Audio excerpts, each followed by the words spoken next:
On April 10, 1912, the largest passenger ship ever built slipped away from the docks of Southampton. Thousands gathered along the harbor, some waving goodbye, others simply standing in silence, watching a floating giant begin its first voyage across the Atlantic to the world. This wasn't just another ship, it was the pinnacle of human engineering, a masterpiece of steel, luxury, and ambition. For years, the world's greatest shipping companies had competed to build bigger, safer, and more magnificent ocean liners. But this ship promised something no vessel had ever offered before. An experience unlike anything the world had seen, stretching nearly 269 meters from bow to stern. The Titanic was a floating city. Its grand staircase shimmered beneath elegant glass domes. Its first-class suites rivaled the finest hotels in Europe. Passengers dined beneath crystal chandeliers, relaxed in lavish lounges, and walked wide promenades overlooking the endless Atlantic.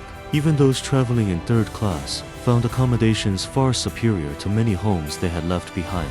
More than 2,200 passengers and crew stepped aboard. Millionaires, businessmen, engineers, crew members, and families chasing a new beginning in America. Each carried dreams of what awaited them across the ocean. None imagined they would become part of one of history's greatest tragedies. The weather was calm, the sea was gentle. Everything suggested the voyage would be routine. As the Titanic slowly departed Southampton, its enormous size created a powerful surge in the harbor. Nearby, another ship suddenly broke free from its moorings, drifting dangerously toward the Titanic. For a few tense moments, a collision seemed inevitable. Quick action from tugboats and the crew prevented disaster by only a narrow margin. Most passengers dismissed the incident as a minor inconvenience. The journey continued. By the time the Titanic left Ireland behind, nothing remained between the ship and New York, except thousands of kilometers of open ocean. Far ahead, beyond the horizon, the North Atlantic held a silent danger. Massive icebergs had drifted farther south than usual. Other ships had already reported dangerous ice fields along the route. Their warnings were sent across the sea, one after another. Soon, those messages would begin arriving aboard the Titanic. And with every passing hour, the ship sailed closer to the moment that would change history forever. Morning came, and the Titanic continued westward across the Atlantic. Life on board felt effortless. Passengers wandered the sunlit decks. Children played, stewards prepared elegant meals, and musicians filled the grand halls with music. To everyone aboard, the voyage seemed perfect. But hundreds of kilometers ahead, the North Atlantic was changing. The temperature began to fall. The air grew sharper and scattered across the sea. Enormous icebergs drifted silently with the currents. Throughout the day, wireless operators aboard the Titanic received message after message from nearby ships. Each warning spoke of growing ice fields, floating pack ice, and towering icebergs directly along the Titanic's course. The messages were passed to the bridge. Some were acknowledged. Others never reached every officer responsible for navigation. Still, the Titanic pressed forward. Its powerful engines maintained an impressive speed. The belief remained that a ship of this size, commanded by one of Britain's most experienced captains, could safely navigate the North Atlantic. As daylight faded, the ocean became strangely calm. There were no waves breaking against the ice, no moon to illuminate the horizon, only darkness, stretching endlessly in every direction. For the lookouts stationed high above the deck, the conditions were among the most difficult imaginable. Without waves to reveal the outline of floating ice, an iceberg would remain almost invisible until it was dangerously close. Night settled over the Atlantic. Most passengers had already retired to their cabins. Others lingered in the lounges, enjoying one final evening before reaching America. Few realized the ship was now entering the very waters other captains had warned about. Then, at 11:40 p.m., a dark shape suddenly appeared directly ahead. An iceberg, massive, silent, and far closer than anyone expected. Within seconds, the bridge ordered an emergency turn. The engines responded. The giant ship began to swing away. But momentum is unforgiving. The Titanic was simply too large and moving too fast. The starboard side scraped against the iceberg. Beneath the waterline, steel plates bent inward. Rivets gave way. Seawater rushed into the forward compartments. At first, the impact felt surprisingly gentle. Many passengers barely noticed. Some thought the ship had lost the propeller. Others continued their conversations without concern.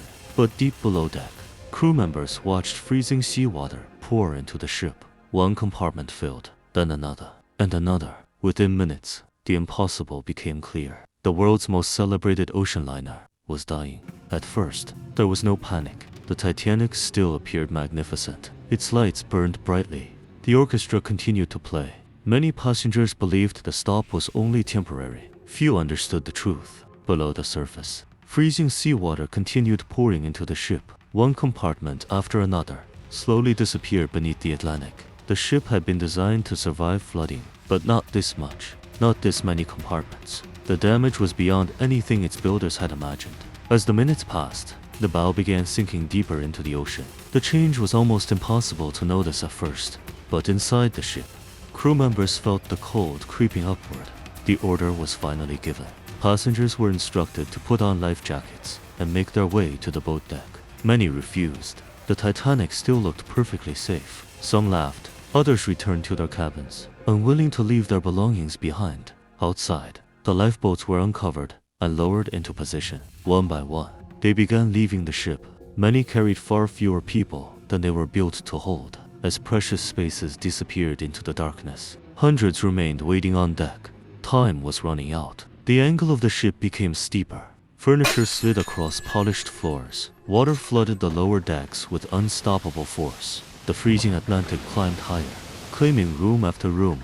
Then, the electricity began to fail. Lights flickered. The music stopped. Darkness slowly swallowed the ship. The bow disappeared beneath the surface. The stern lifted high into the icy night sky. For a brief moment, the Titanic stood almost upright. Steel groaned under unbearable pressure. Then, the ship broke apart. The bow vanished into the Atlantic. Moments later, the stern followed. The largest passenger liner in the world disappeared beneath the surface. In its place, hundreds of people struggled in water colder than ice. The silence that followed was broken only by desperate cries echoing across the dark ocean. Within minutes, the freezing water claimed most of those still waiting for rescue.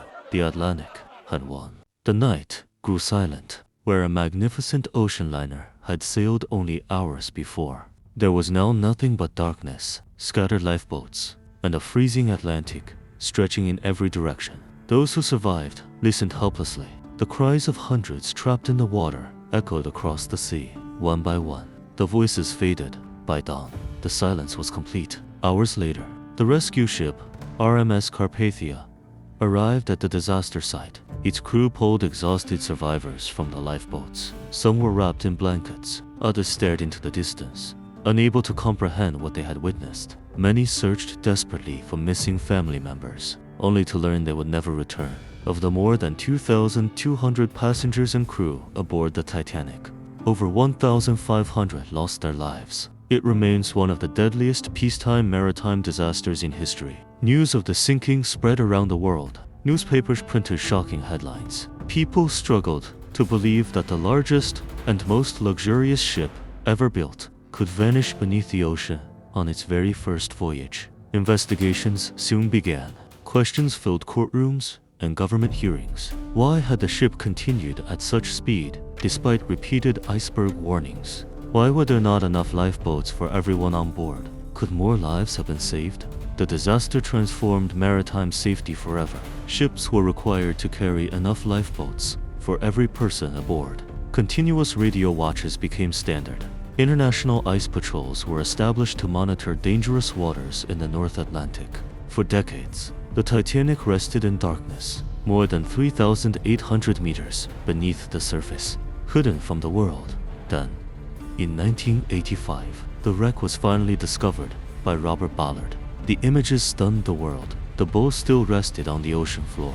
Personal belongings remained scattered across the seabed, silent reminders of lives interrupted in a single night. More than a century has passed. The Titanic has inspired books, films, and countless investigations. Yet beyond the legend, the tragedy remains a reminder of something timeless. Human ambition can achieve extraordinary things, but nature demands respect. On a calm April night in 1912, the world's greatest ship met a silent iceberg, and in less than 3 hours, it became one of history's most unforgettable disasters. The Atlantic has never forgotten, and neither has the world.